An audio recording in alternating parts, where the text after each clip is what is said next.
We are live now.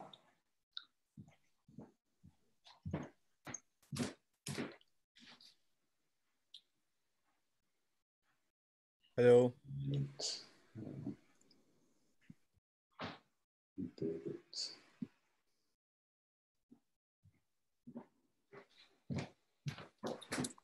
Hello, everyone. Hey, hello.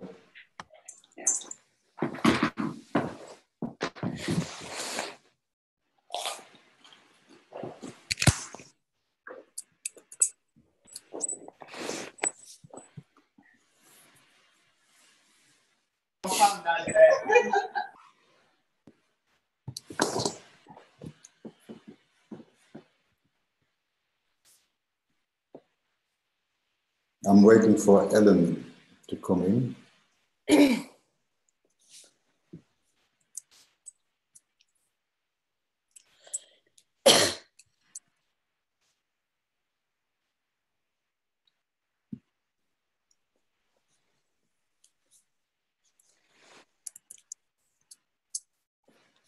And trench float.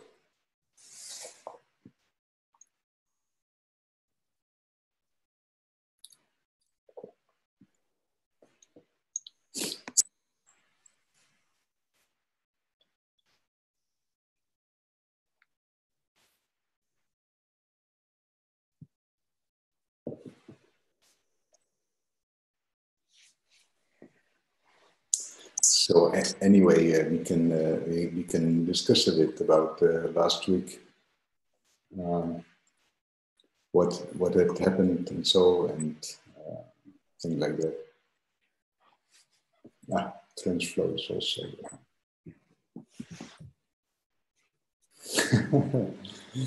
Hi, Karen. So, hello. We have our scribe also tonight. It's a trench float. Hey, everybody. And let me show you the agenda.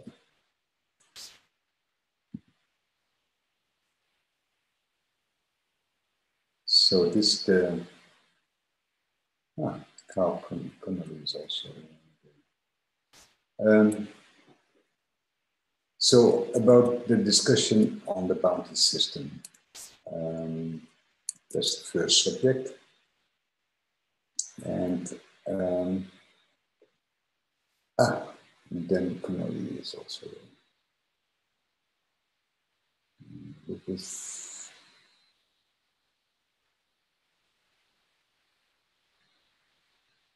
Hey, hello.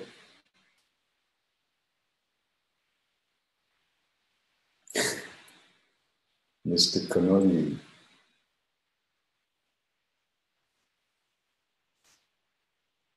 Hi, Dan.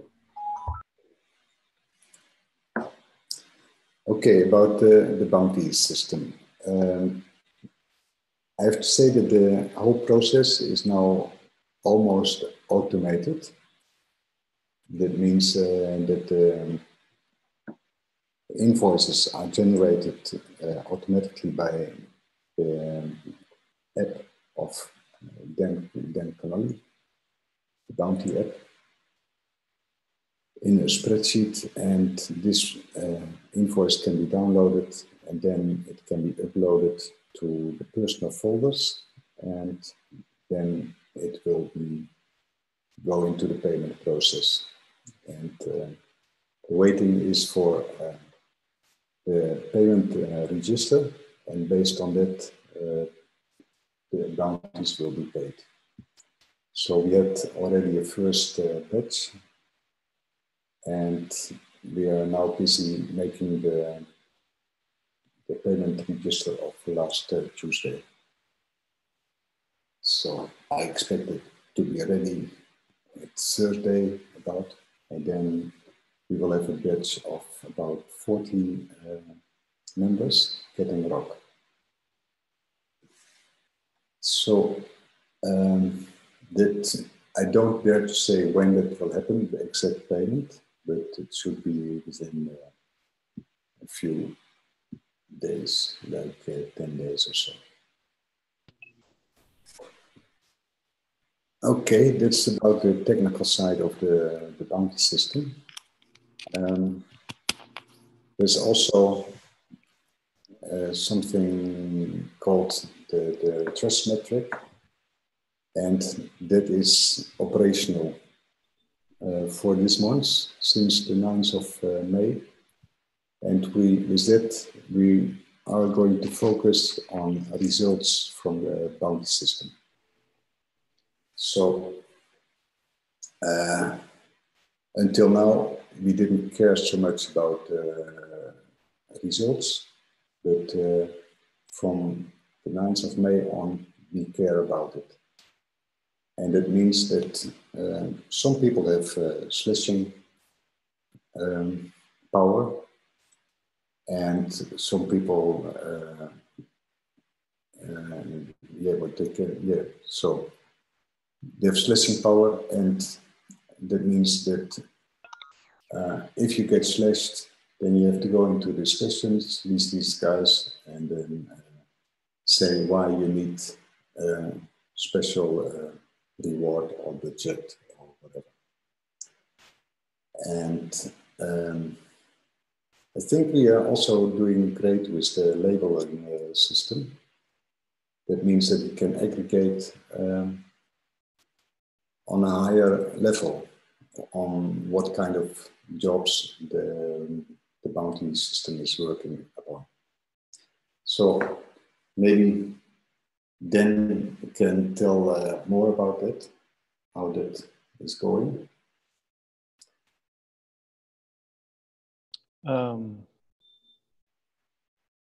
Right. Let's see. There's this executive committee meeting on Friday, and I probably should be ready to tell them what's going on. Should I do a sort of practice run?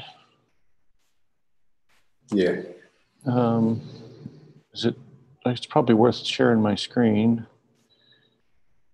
Share screen. Do it. Did that work? Yeah, wonderful. Okay. I would probably start for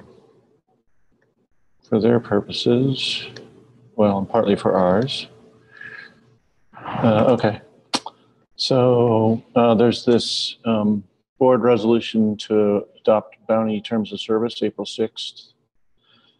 And the process is that first there's a member identifies a task that can be completed, and they can submit a task identification form for approval by the task approval committee.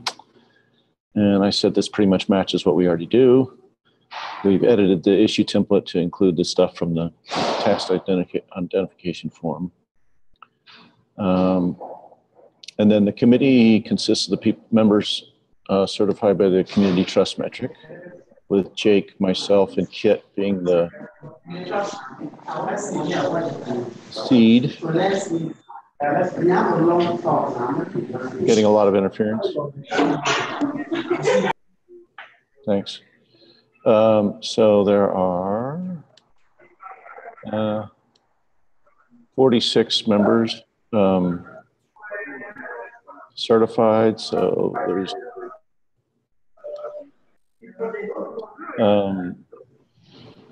some of these people don't really vote on bounty issues, but a lot of people thought they were, influential anyway. But you can see that traditionally the journeyers do most of the work anyway. Should I stop here to see if anybody has any questions about where this list comes from? I have a question. I'm not on there. I'm wondering, is it something I need to submit? It's sort of the other way around. You ask other people to endorse you. So if we looked up Karen, and if I were going to endorse you, I'm not logged in.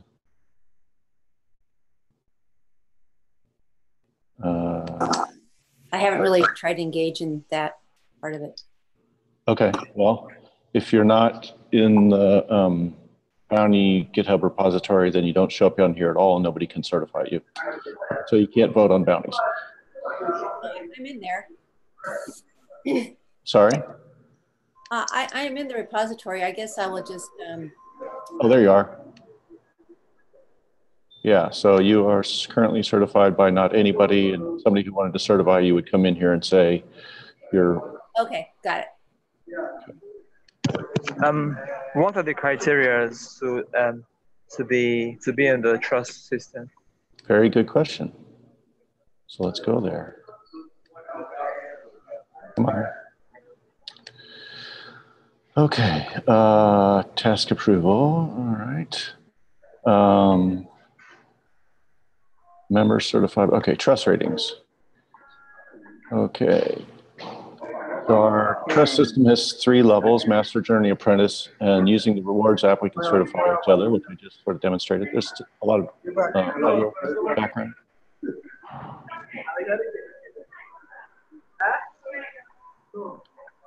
Can somebody mute? Well, I'll try to keep going. Wow.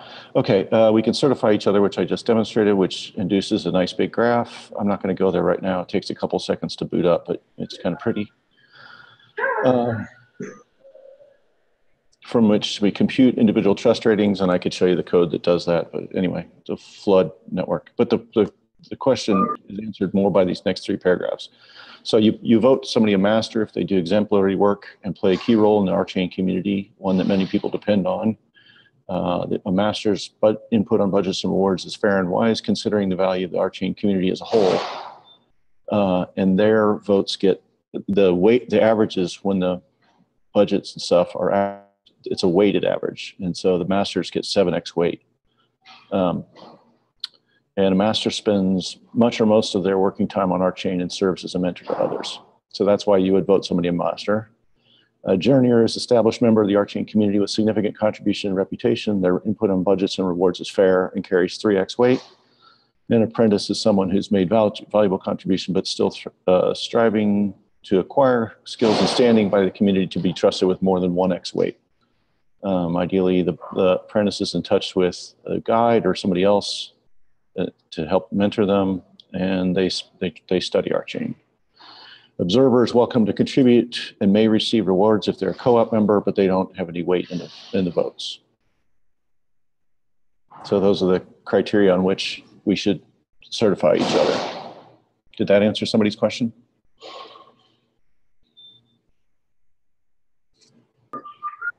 Yes, the question is an answer. Okay, great. Okay, so so the committee consists of the people certified by the trust metric, and as a result, most of the bounty task guides are going to be in there. The trust metric selects, as I just said, for committee members who provide fair and wise input on budgets and rewards. The result of a vote is a weighted average with more weight given to the members with higher trust ratings. So then within 5 days of receiving the task identification form, the committee will provide a written notice of approval or rejection. And the way we do that is issues with a non-zero budget are approved, and we should provide negative feedback. And there's sort of, rejection is kind of informal, but over here on the bounty task guides should provide feedback on an issue within a few days. And I put together this kind of query that shows issues where we have neither given it a vote nor labeled it as, needs smart objective or duplicate or whatever. So these are the issues where it's not really clear that we've given an approval or an objection. So that's the way I propose we carry that out.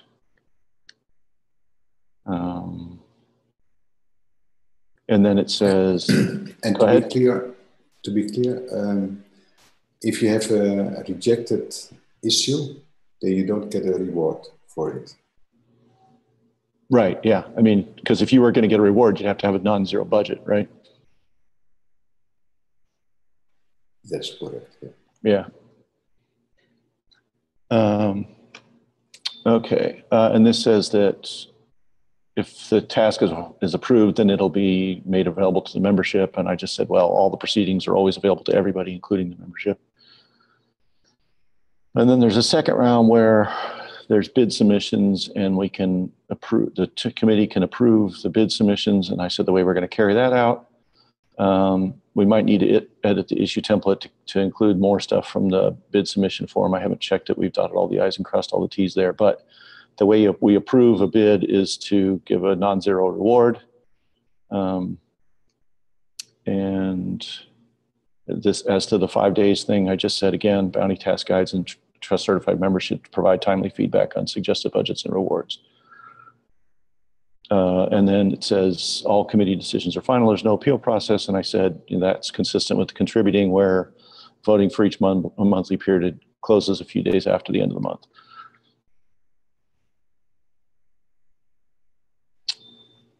Yeah, it looks great. So this is going to be discussed Friday in the executive meeting. Right. As far as I know, nobody's really written up an alternative, so I'm still standing by for that.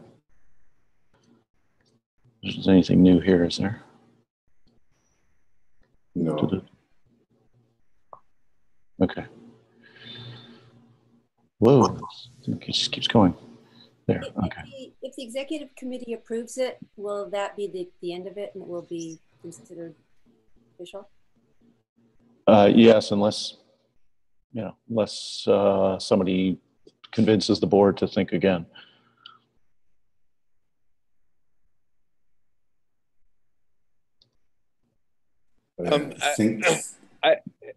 Sorry.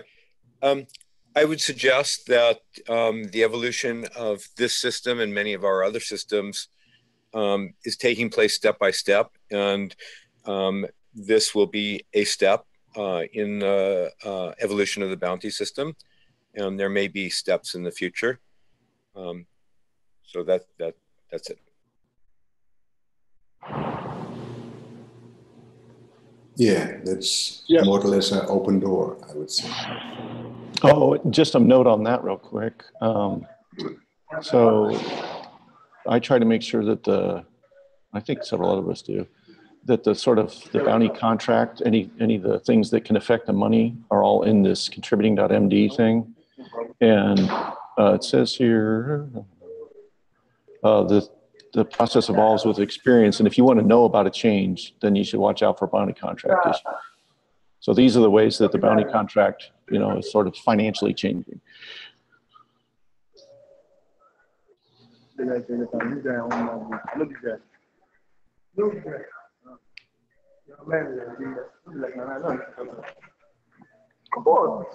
didn't need to.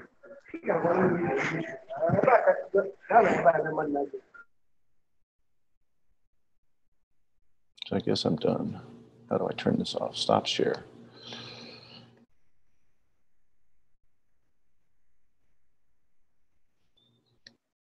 Okay, Ellen, you're supposed to be the leading, you're supposed to lead this meeting. Mute.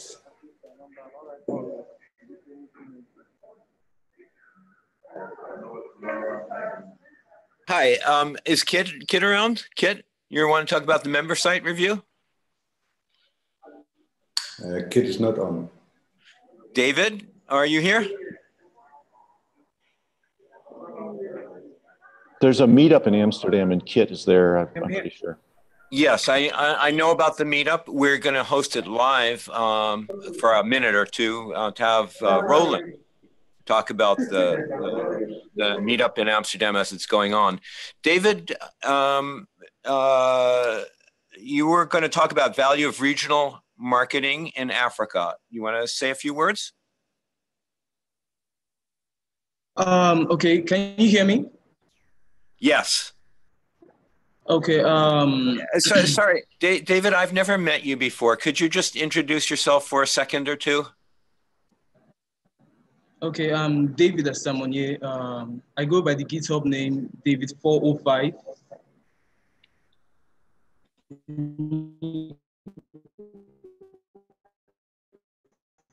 Can you hear me?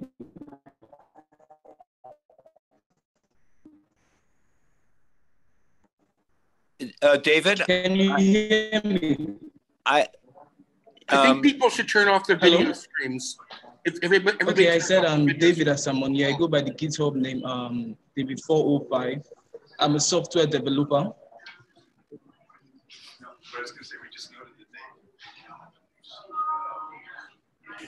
yeah, people that are not speaking might turn off their audio as well as their video. bandwidth.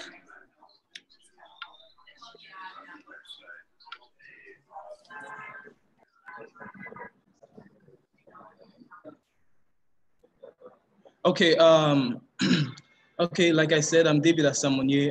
I go by the GitHub name David405. I'm an open source contributor and also a software developer.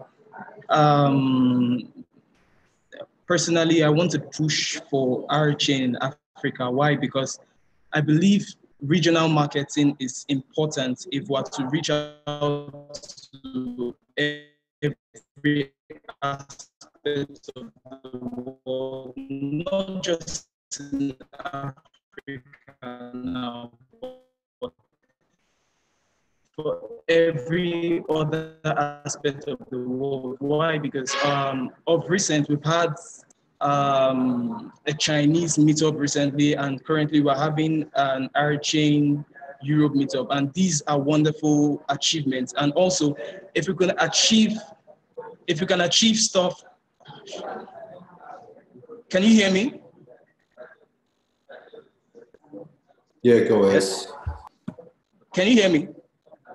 Yes. Okay. Like I said, okay, if we can achieve stuff in Africa, all right. Like I was saying, personally, what I want in Africa is for Rchain to have an active presence and to onboard software developers here from Africa. There are a whole lot of things that can be achieved, and there are a whole lot of things Rchain can gain from onboarding Africans. And by being specific in the marketing, by not just doing a general marketing, it's going to be a lot more easier to achieve. Because if we should take an example from other more established tech brands like Google, for example, they do a lot of marketing in Africa, ranging from academic, from training programs to employment opportunities, to several things they do so as to get software developers handy on Android. And if we could do the same for people who would be interested to learn Roland, it would be a very wonderful feat to achieve. Why? Because there are several persons that Africa has the population and has a great number of software developers that will be very much interested in getting their hands dirty on Roland if they are given the chance. So I believe if there's a push for achieving something, or if there's a push for reaching out to more Africans, more African developers, more African marketers, more African blockchain enthusiasts, I think a lot more can be achieved. All right. Are you guys still following? Yes. Yes. Yeah, we heard that. Okay. Do you want to? Do you have? Would you like to continue or ask for questions? Okay. If there's any question, I'd like to take a question now. I have a. Go ahead. Who has the other question asked first? Yeah, I was asking HJ. I was asking a question. What I know about Rchain is that you cannot expect a push from the community, so you have to set up things yourself. And okay. Can I respond to that? Are you done? Yeah. Okay. The push actually started last month. We've been doing a lot of groundwork, and before or within now and by next week, we're going to be having the first meetup in Africa. So I believe that is already, we've already done a lot of social media work. but now we're moving towards doing actual groundwork, doing actual events and meetups. Okay, that's wonderful. So Dan, I have a question. Can we figure out who might be a good guide and work together with you to kind of write a little article or blog or a Medium post about what you're saying, and see if we can get it just published in Africa and in the United States or in the world? Can I make a contribution? Okay.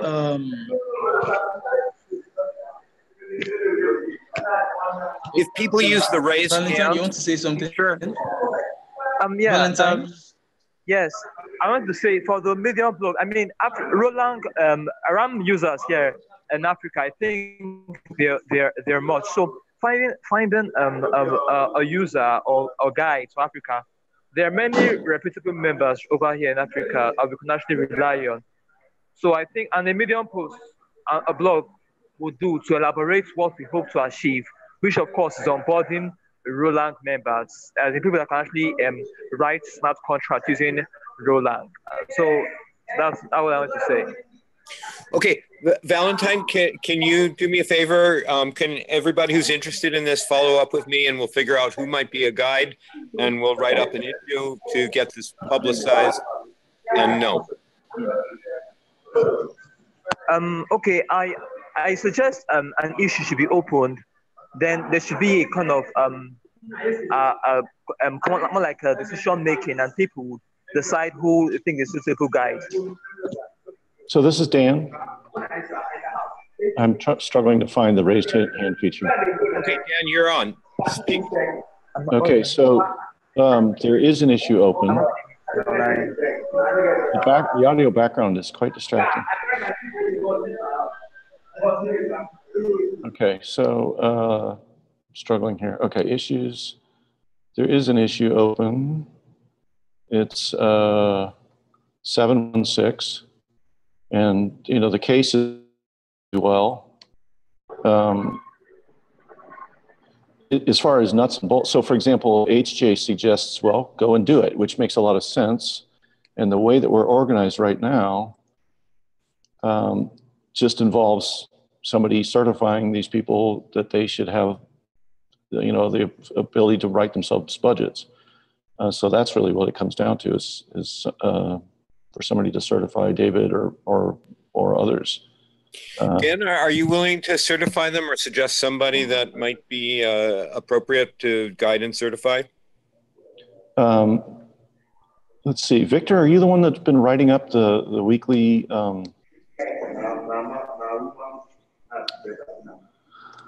There's some blog articles that have come out of the weekly debriefs.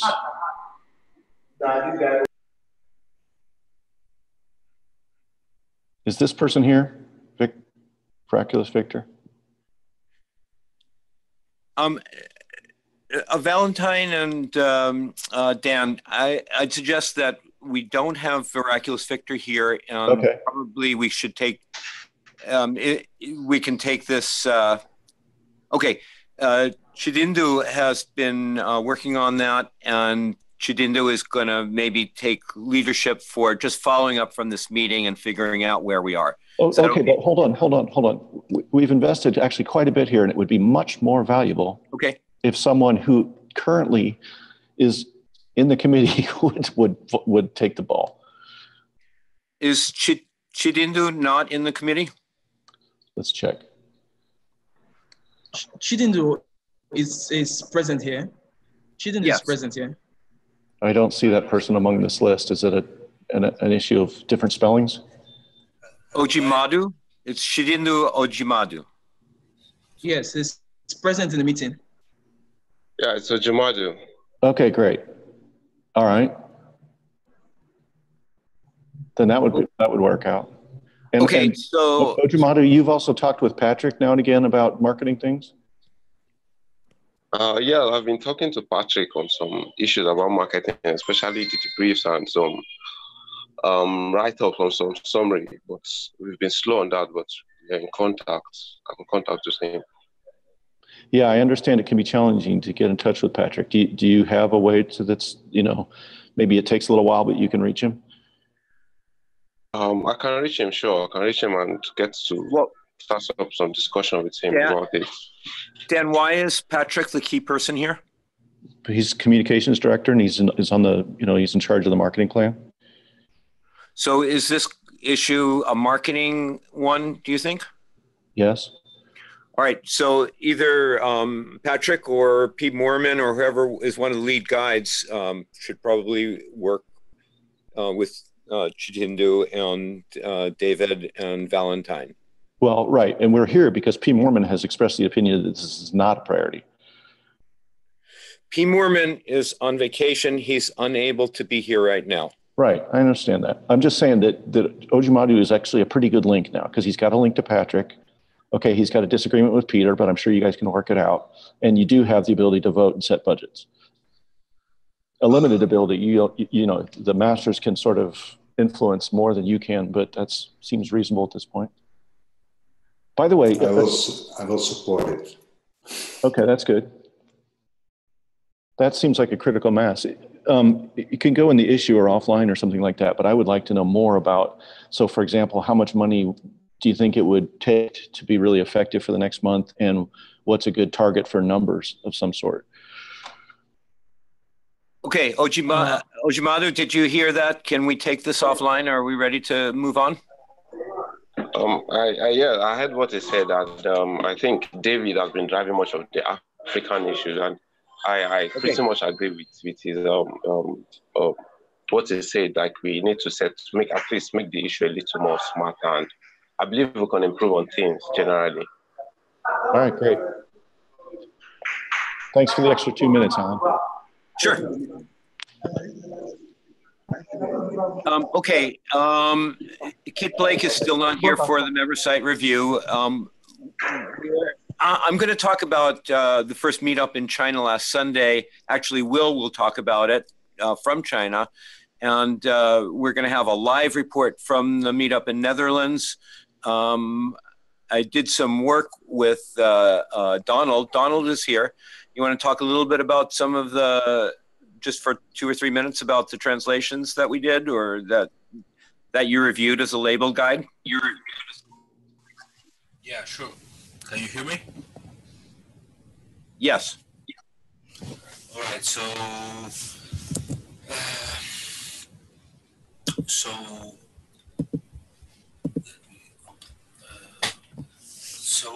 me and Zero, Andrew, and Alan and Michael Iser worked on checking all the translation issues from the beginning of the bounty program and until today.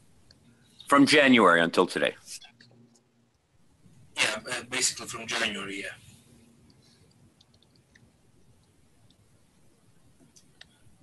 Do you want to just give us the issue number, and then I think the people here are pretty familiar with how to look up issues and they can read it?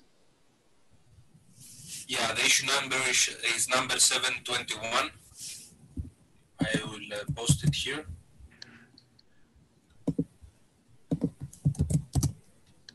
So everyone can take a look, and there is a Google document written about it from all of us, and you can check it out.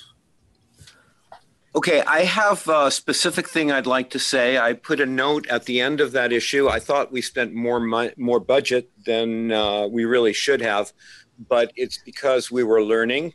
And I think that's just going to be a characteristic of the bounty system as we go on, that a lot of people are taking low hourly rates, but spending a lot of time doing things that they've never done before. And over time, that'll even out because we'll get more experienced at what we're doing. Yeah, you are quite right about that. We also we worked about 150 hours, more like 150 hours, I think, and because that was because most of the issues were abandoned, or some of them were you know, they weren't quite finished, or the people who opened them didn't know how to use GitHub quite well. So we had to check their issues, and the budget voted for them on the rewards system, and also the spreadsheet system that AJ had built for operations from I think from November. Yes, and now Jim and Jim Whitecarver and Dan have contributed a wonderful tool, this glitch-based thing. And there are some notes on that, and there's a spreadsheet in the issue report. So I hope everybody goes to read it and goes and votes on it. Yeah, sure. Every bit of information is on that document and on the issue. Donald, you want to ask if anyone has any questions, or does anybody have any questions? Yeah, does anybody have any questions?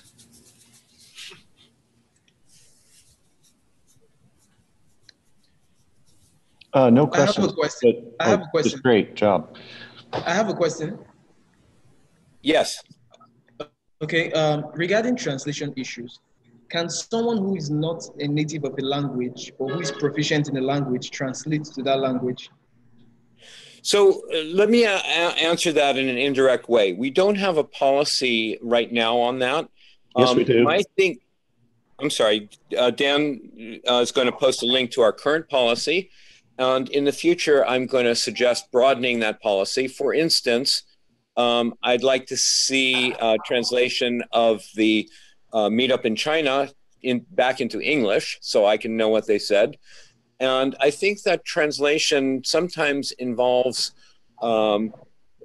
translation from even maybe within the same language. Sometimes there are specialized presentations that need to get translated into more common talk or whatever. So the issue of what constitutes translation, I think, is not a simple one, and we'll be looking at it as we go along. Okay, so are you guiding translation issues, Alan? I am one of the, no, I'm sorry, I am not. Okay. Donald, you are currently the lead guide in translation. You want to answer whatever question Dan might have? Yeah, sure.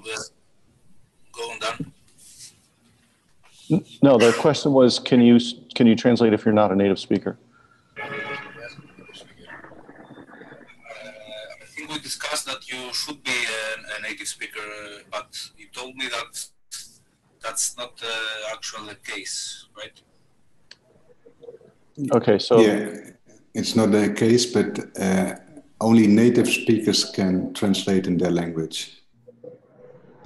What? Only native speakers can translate into their language. So suppose that Will volunteers to translate a meetup from Chinese to English. He's not a native speaker of English. He's a native speaker of Chinese. Is he eligible to do that translation? That's a delicate question. Can I show what the actual policy is and where people can go if they want to change the policy? Yes, thank you, Dan. Okay, so can anybody see my screen? No. No. Oh, sorry. How about now? Yes. Okay. So I'm just going to replay history. I'm going to try not to speak for Donald.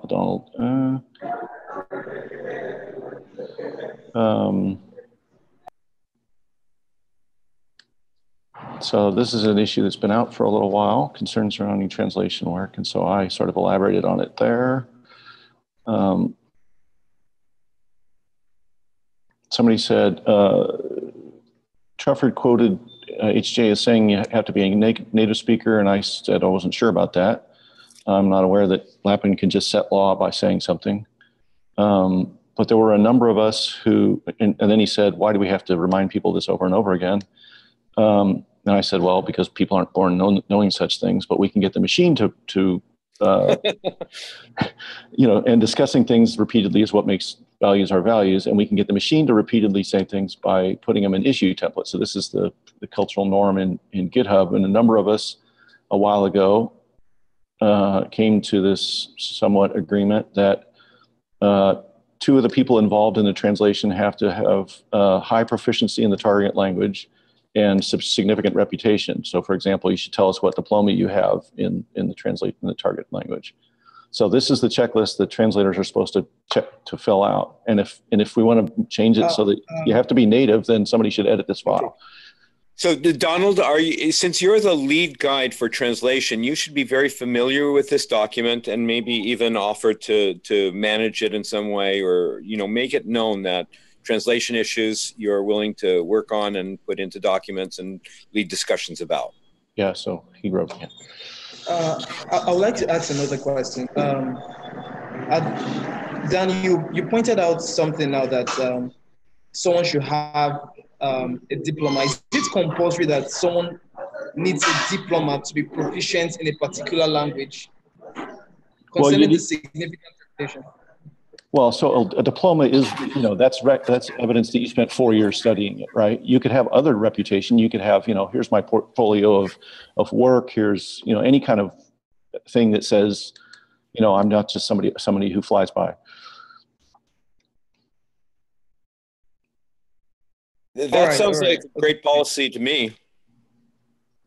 Yeah, that looks okay to me too. I mean, if you have a diploma or a track record of quality work, I think either on Rchain or elsewhere, but certainly on Rchain bounties, that's a good sign. Oh, and some people have just said a diploma. No, we want to know what diploma from what institution.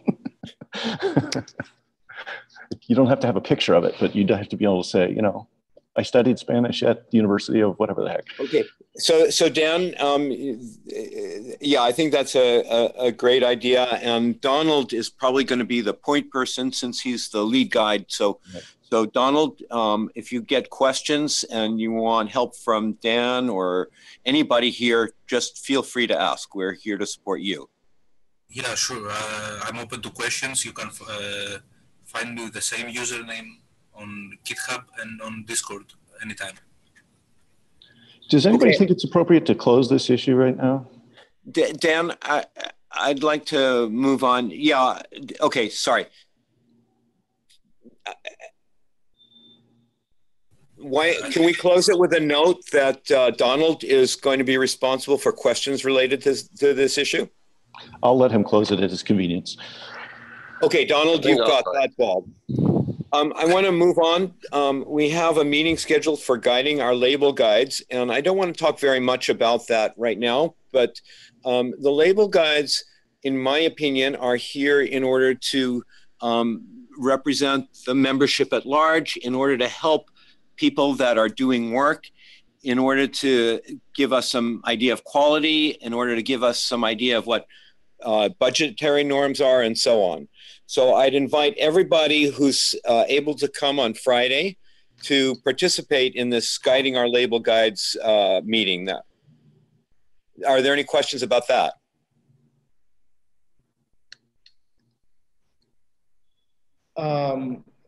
Where is the meeting held and what time? If you click the label, you'll see not only the meeting, you'll see the meeting place and the meeting agenda. We've had a little bit of discussion about whether this should be put in a more concise format. Right now, it's got a lot of white space in it, so I hope you enjoy that format. And other times there'll be more less white space formats. So the meeting agenda is there. You're welcome to contribute to it. You're welcome to ask questions about it.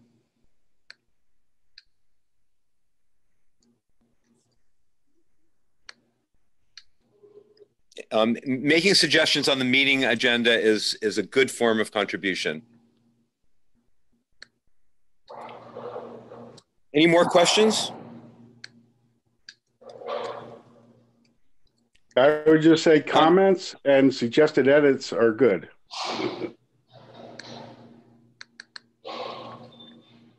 Okay, so the last item that we have right now, and I want to close a little bit early so that we can prepare for the community debrief. The last item is agenda minutes, executive committee. Who added that? Is somebody here prepared to speak to that? Yeah, I added this agenda item, and I thought it would be useful. But, so, HJ, what kind of discussion would you like to have around that agenda?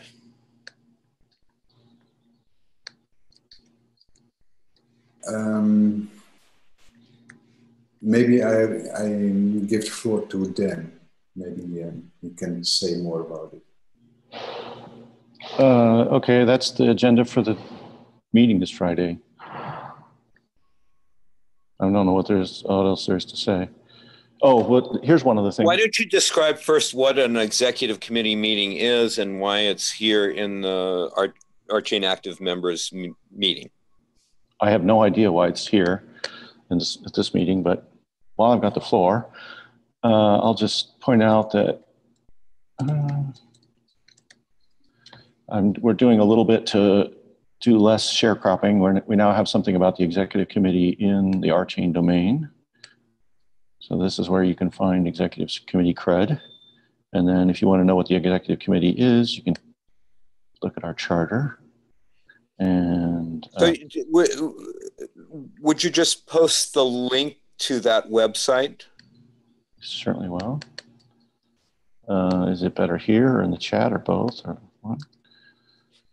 As you said before, redundant information seems to be the norm here.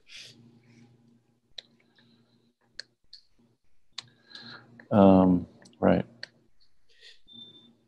So there's the charter and here's the what's up this Friday. So in particular, what's up this Friday is the trust metric in terms of service. But there's branding and, blah, blah, blah. I would encourage all of the members to read these executive meeting and minutes. They take very good minutes, as well as the board meetings and minutes. The board is sometimes a little bit late in publishing their meetings and minutes, but all of the minutes are published on GitHub, so they're pretty accessible.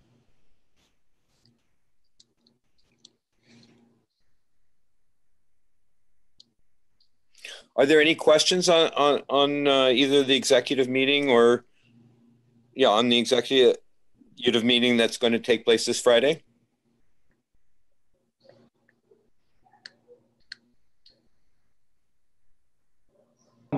Alan, the executive meeting is different from guides meeting, right? Yes. Yes. So the guides meeting is within the bounty system. The executive meeting, the executive committee is a committee that consists of 4 or so people that are appointed by our board of directors, and they are tasked with carrying through some of the decisions or resolutions that get passed by our board. All right, thank you. You're welcome. Are there any more questions about anything that we discussed in this meeting, or can we adjourn this a few minutes early so that people can get ready for the community debrief?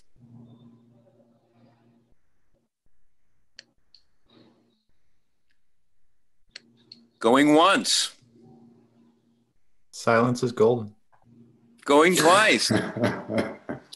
Thanks, everybody, for joining this meeting, and we'll see you next week. Okay, goodbye. Bye-bye. Bye.